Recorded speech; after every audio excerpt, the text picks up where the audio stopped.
भक्ति का क्रम क्या है, भक्ति करना कैसे है, भक्ति के बल पर हम क्या प्राप्त कर सकते हैं, भक्ति के बल पर हम कैसे, क्यों अभी 2025 में कुंभ का मेला आ जाएगा प्रयागराज में। आप और हम सब लोग कुंभ के मेले में क्यों जाते हैं, किस लिए जाते हैं?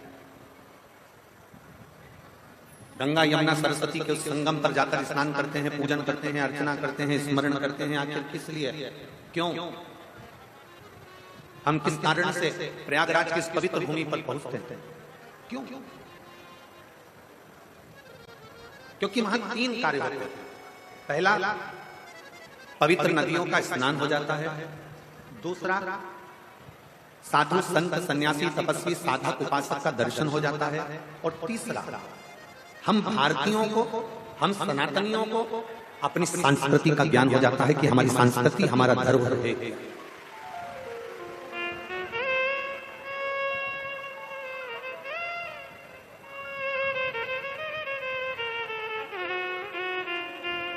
हमारी संस्कृति हमारा धरोहर है क्या?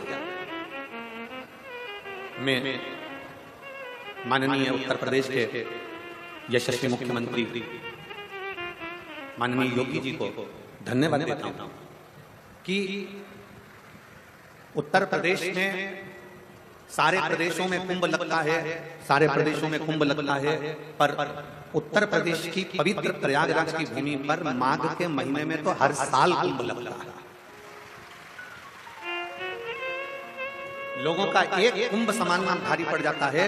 और मैं माननीय योगी जी को, मुख्यमंत्री जी को साधुवाद देता हूं कि जिनके नेतृत्व में जो कुंभ लगता है वो कुंभ देखने लायक और भगवान की विरल भक्ति को धारण करने लायक है, एक शिव तत्व को प्राप्त करने लायक। भक्ति किसको कहते हैं?